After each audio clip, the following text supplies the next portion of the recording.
ಬೈಜೂಸ್ ಒಂದು ಕಾಲದಲ್ಲಿ ಭಾರತದ ಅತಿ ದೊಡ್ಡ ಎಡ್ಟೆಕ್ ಎಜುಕೇಷನಲ್ ಟೆಕ್ನಾಲಜಿ ಕಂಪನಿ ಆಗಿತ್ತು. ಪ್ರೈಮರಿಯಿಂದ UPSC ಎಕ್ಸಾಮ್ ತನಕನೂ ಆನ್ಲೈನ್ ಎಜುಕೇಷನಲ್ಲಿ ಬಹಳ ಕ್ರಾಂತಿ ತಂದಂಥ ಒಂದು ಶಿಕ್ಷಣ ವ್ಯವಸ್ಥೆ ಅಂತ ಹೇಳ್ಬೋದು. ಆದರೆ ಈಗ ಈ ಕಂಪನಿ 158 ಕೋಟಿ ರೂಪಾಯಿಯ ಸಾಲದ ಹೊರೆಯನ್ನು ಹೊತ್ತು ತನ್ನ ವಿರುದ್ಧ ದಿವಾಳಿತನದ ಪ್ರಕರಣವನ್ನು ಎದುರಿಸ್ತಾ ಇದೆ. ಯಾಕೆ ಹೀಗಾಯಿತು?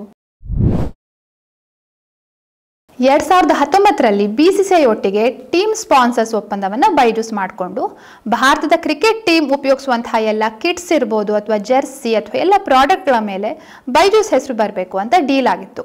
ಅಂದರೆ ಬೈಜೂಸ್ ಇಂಡಿಯಾ ಕ್ರಿಕೆಟ್ ಟೀಮ್ನ ಮೇನ್ ಸ್ಪಾನ್ಸರ್ ಆಗಿತ್ತು.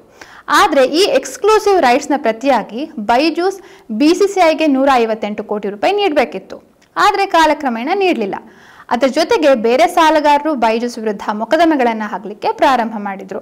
ಹಲವಾರು ಕೋಚಿಂಗ್ ಸೆಂಟರ್ ಕ್ಲೋಸ್ ಆಯಿತು. ಸಾವಿರಾರು ನೌಕರರಿಗೆ ಸಂಬಳ ಬಾಕಿ ಆಯಿತು. ಈ ಮಧ್ಯೆ BCCI ಈಗ ನ್ಯಾಷನಲ್ ಕಂಪನಿ ಲಾ ಟ್ರಿಬ್ಯುನಲ್ NCLT ಇದರ ಮೆಟ್ಲೇರಿ ಬೈಜೂಸ್ ವಿರುದ್ಧ ಇನ್ಸಾಲ್ವೆನ್ಸಿ ಆ್ಯಂಡ್ ಬ್ಯಾಂಕ್ರಪ್ಸಿ ಕೋಡ್ 2016ರ ಅಡಿಯಲ್ಲಿ ದಿವಾಳಿ ಪ್ರಕ್ರಿಯೆ ಅಥವಾ ಇನ್ಸಾಲ್ವೆನ್ಸಿ ಪ್ರಕರಣ ಹೂಡಿದೆ.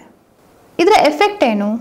ಬೈಜೂಸ್ಗೆ ಸಾಲ ನೀಡಿದಂತಹ ಎಲ್ಲ ಸಾಲಗಾರರನ್ನ ಸೇರಿಸಿ ಕಮಿಟಿ ಆಫ್ ಕ್ರೆಡಿಟರ್ಸ್ ಅಂತ ಒಂದು ಕಮಿಟಿಯನ್ನು ಸ್ಥಾಪಿಸ್ತಾರೆ. ಆ ಕಮಿಟಿ ಆಫ್ ಕ್ರೆಡಿಟರ್ಸ್ ಬೈಜೂಸ್ನ ಬೋರ್ಡ್ ಆಫ್ ಡೈರೆಕ್ಟರ್ಸ್ ಇಂದ ಮ್ಯಾನೇಜ್ಮೆಂಟನ್ನು ಟೇಕ್ ಓವರ್ ಮಾಡಿ ಕಂಪ್ನಿಯನ್ನು ಇವರೇ ನಡೆಸ್ತಾರೆ. ಈ ಪ್ರೊಸೀಡಿಂಗ್ಸ್ನ ಕಾಲಾವಧಿ 330 ದಿನಗಳು.